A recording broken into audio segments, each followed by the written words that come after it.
on Fun TV। Ramesh की पत्नी की मृत्यु कुछ महीने पहले ही एक बीमारी के कारण हो गई थी। पत्नी की मृत्यु की वजह से उसका पूरा घर बिखर गया था। उसकी एक बेटी थी तारा, जिसकी देखभाल रमेश कर नहीं पा रहा था, इसलिए कुछ महीनों बाद वो दूसरी शादी कर लेता है। रमेश की दूसरी पत्नी कमला तारा को बिल्कुल पसंद नहीं करती है। वो हमेशा अपने बेटे पर ही ध्यान देती है। एक दिन, सुन, जंगल से लकड़ी काट कर ले आ। अरे ये तुम क्या बोल रही हो? ये अभी बहुत ही छोटी है इस काम के लिए। अगर ये लकड़ी काट कर नहीं लाएगी तो तुम दोनों को खाना नहीं मिलेगा। रमेश बेचारा बिस्तर पर लाचार पड़ा होता है। एक दिन काम से वापस आते समय उसका एक्सीडेंट हो जाता है और उस वजह से उसके दोनों पैर टूट गए थे, जिसके कारण वो काम नहीं कर पाता था। इसीलिए कमला तारा पर और भी ज्यादा जुल्म करने लगी थी।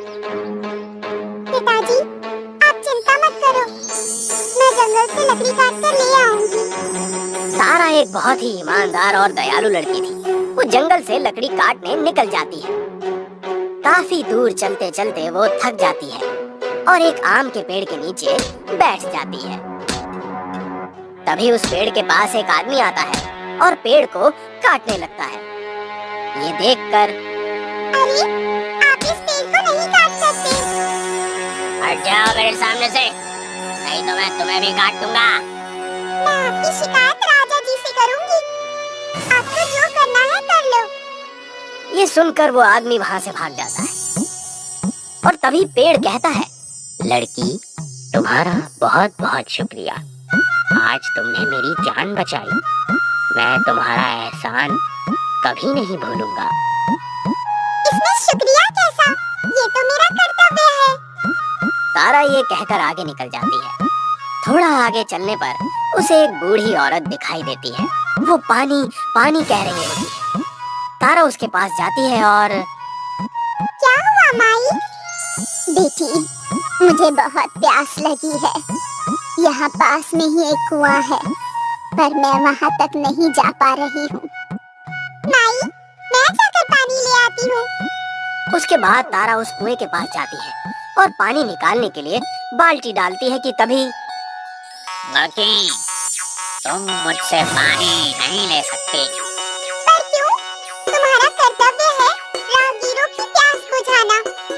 मैं तुम्हें एक ही शर्त पर पानी दूंगा, अगर तुम मेरे टूटे हुए हिस्से की मरम्मत करोगी। ये सुनकर तारा की नजर वहीं पड़ी मिट्टी पर पड़ती है और वो जल्दी से उस मिट्टी से कुएं की टूटी हुई जगह को ठीक कर देती है। ये सब देखकर कुआं खुश हो जाता है और, तुम्हारा बहुत बहुत धन्यवाद।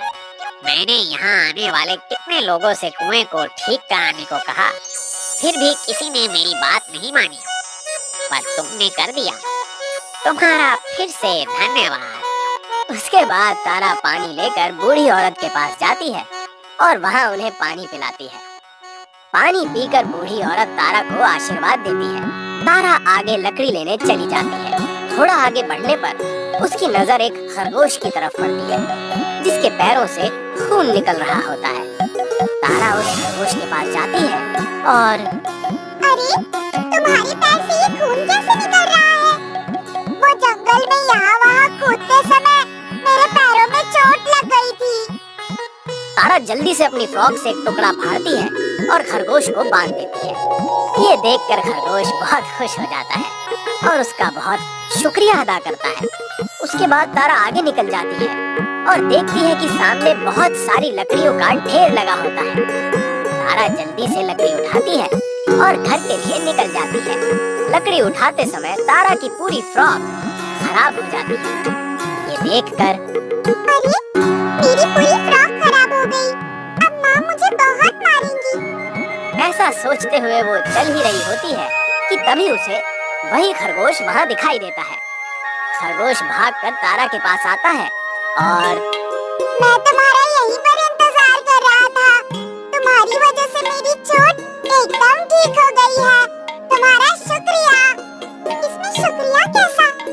तारा कुछ परेशान लग रही थी। ये देखकर खरगोश उससे पूछता है, तुम परेशान क्यों लग रही हो?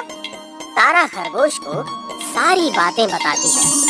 ये सुनकर खरगोश उसे अपनी शक्ति से एक सुंदर सी फ्रॉक देता है ये देखकर ये कैसे हो सकता है? मैं एक जादुई खरगोश हूँ। खरगोश तारा को अपने जादू से बहुत सारा सोना और पैसे भी देता है। तारा खरगोश का शुक्रिया करती है और घर की तरफ निकल पड़ती है। थोड़ा आगे चलने पर तारा को बहुत प्यास लग जाती है।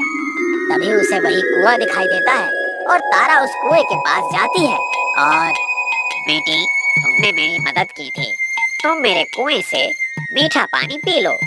तारा पेट भर के पानी पीती है और आगे घर की तरफ निकल जाती है।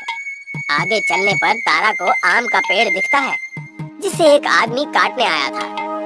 तारा को बहुत भूख भी लगी होती है।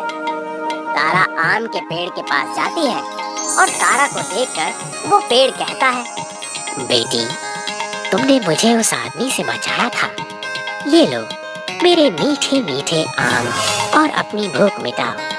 तारा पेट भर कर आम खाती है और कुछ आम लेकर घर चली जाती है। घर जाकर तारा देखती है कि उसकी सौतेली माँ कमला उसके पिता से घर का काम करवा रही होती है। ये सब देखकर तारा भागकर अपने पिता के पास जाती है और उनके गले लग जाती है। तभी कमला की नजर तारा पर पड़ती है और अरे, इसके पास इतना सारा सोना चांदी और ये कीमती कपड़े कहाँ से आए?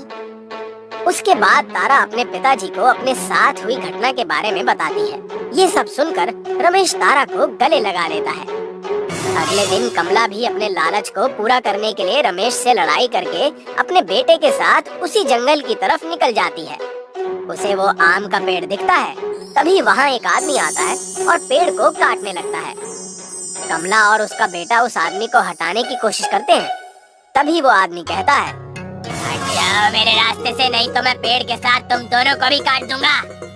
ये सुनकर दोनों डर के मारे भाग जाते हैं। थोड़ा आगे जाने पर दोनों को वही कुआं दिखाई देता है और दोनों को बहुत प्यास भी लगी होती है। कमला कुएं से बेटे को पानी लाने को कहती है। उसका बेटा बहुत आलसी था, इसलिए पानी लाने से मना कर देता है और कमला खुद कुएं से पानी निकालने जाती है। और तभी तुम्हें पानी तभी मिलेगा जब तुम मेरे कुएं की मरम्मत कराओगी। ये सुनकर कमला और उसका बेटा गुस्से से आगे निकल जाते हैं। तभी दोनों को एक खरगोश दिखाई देता है जिसे चोट लगी होती है। खरगोश मदद के लिए बोलता है तो कमला उसे गुस्से से उठाकर तालाब में फेंक देती है। एक तो पूरा दिन बीत गया, सुबह से भूखे हैं और जो देखो मदद मांग रहा है। थक हार कर जब दोनों जंगल से वापस जाने लगते हैं तभी दोनों को वो खरगोश दिखता है और वो एक सोने के खरगोश में बदल जाता है। ये देखकर कमला जैसे ही खरगोश के पास जाती है तो वो खरगोश भाग जाता है। उसके बाद कमला अपने बेटे के साथ कुएं से पानी पीने जाती है तो कुआं दोनों को पानी पीने नहीं देता। दोनों भूखे प्यासे आगे चलते हैं कि तभी दोनों को वही आम का पेड़ दिखता है और दोनों जैसे ही आम तोड़ने लगते हैं वो पेड़ बहुत ऊंचा हो जाता है। जब मैं मुसीबत में था तब तुमने मेरी जान नहीं बचाई, अब जाओ यहाँ से। हे भगवान, अब मैं क्या करूं? कमला के लालच और गलत व्यवहार के कारण आज उसके पास कुछ नहीं बचा। दूसरी तरफ तारा अपने पिता के साथ आराम से जीवन जी रही होती है।